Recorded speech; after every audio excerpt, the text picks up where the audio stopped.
आज की कहानी 2012 में हुए निर्भया कांड की है। ये घटना देश के सबसे बड़े जघन्य अपराधों में से एक है। 11 साल पहले राजधानी दिल्ली में घटी इस घटना ने पूरे देश को हिलाकर रख दिया था। इस वारदात के बाद न केवल महिलाओं की सुरक्षा पर सवाल उठे बल्कि कानून व्यवस्था पर भी एक प्रश्न चिन्ह लग गया था। इस घटना के बाद सरकार को कानून में कई महत्वपूर्ण बदलाव करने पड़े। एक अपराधी क्रूरता की किस हद तक जा सकता है, ये घटना इसका भी एक उदाहरण है। चलिए कहानी शुरू करते हैं। दोस्तों, क्राइम हिस्ट्री चैनल पर आपका स्वागत है। ऐसी और कहानियां सुनने के लिए इस वीडियो को लाइक करें और चैनल को सब्सक्राइब या फॉलो जरूर करें। 16 दिसंबर 2012 की वो रात राजधानी दिल्ली में 23 वर्षीय निर्भया अपने एक दोस्त के साथ फिल्म देखकर लौट रही थी। निर्भया फिजियोथेरेपी की पढ़ाई के साथ कॉल सेंटर में काम भी करती थी। क्योंकि रात हो गई थी, इस कारण द्वारका जाने के लिए कोई ऑटो नहीं मिला। फिर दोनों ने मुनीर का बस स्टैंड के लिए ऑटो किया, लेकिन द्वारका के लिए यहां से भी कोई ऑटो नहीं मिला। तभी सामने एक बस को देख दोनों उस बस में बैठ गए। लेकिन निर्भया को क्या पता था कि बस का ये सफर उसकी जिंदगी का आखिरी सफर बन जाएगा।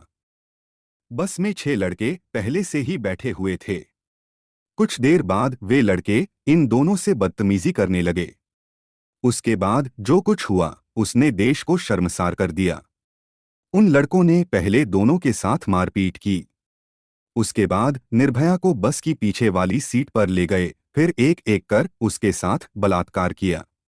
निर्भया के विरोध करने पर दरिंदों ने लोहे की रॉड से उसको न केवल मारा बल्कि उस रॉड से उसके प्राइवेट पार्ट पर भी हमला कर दिया। उधर जब रात के 10:30 बजे तक निर्भया घर नहीं पहुंची तो उसके माता पिता परेशान होने लगे। वे उसे बार बार फोन भी कर रहे थे, लेकिन निर्भया का फोन बंद आ रहा था। इस तरह रात के 11 बज गए। तभी सफदरगंज अस्पताल से फोन आता है। दोनों भागकर अस्पताल पहुंचते हैं, जहां उनकी बेटी जिंदगी और मौत से लड़ रही थी। अगले दिन जब निर्भया की मेडिकल रिपोर्ट आई तो पता चला कि बलात्कार करने वालों ने उसके प्राइवेट पार्ट पर बुरी तरह हमला किया था। 17 दिसंबर 2012 को दिल्ली पुलिस ने मुख्य आरोपी और बस चालक राम सिंह सहित 4 लड़कों को पकड़ लिया। 21 दिसंबर 2012 को 5वें आरोपी अक्षय कुमार को बिहार से गिरफ्तार कर लिया गया। उसी दिन 6ठे आरोपी को दिल्ली के आनंद विहार बस स्टैंड से गिरफ्तार किया गया। उसने पुलिस से कहा कि वह अभी नाबालिग है और 17.5 साल का है।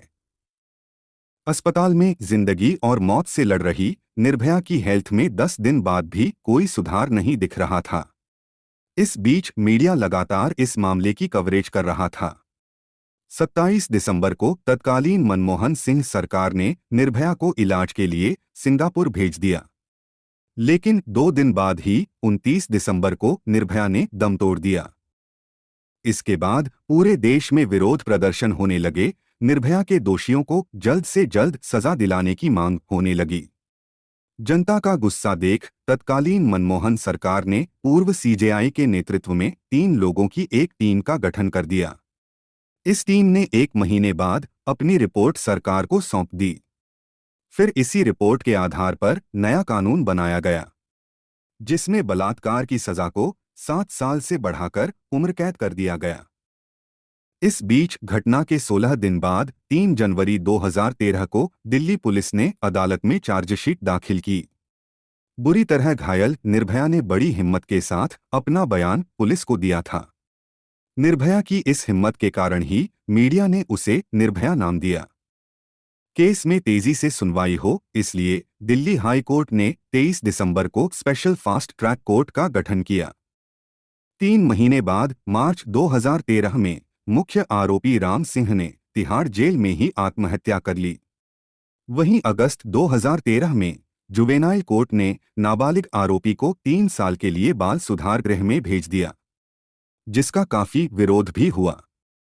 दिल्ली की फास्ट ट्रैक कोर्ट ने सितंबर 2013 में बाकी के 4 दोषियों की सजा का ऐलान कर दिया। चारों को रेप, हत्या और सबूत मिटाने का दोषी ठहराते हुए फांसी की सजा सुनाई गई। दोषियों ने फांसी से बचने के लिए कई कोशिशें की।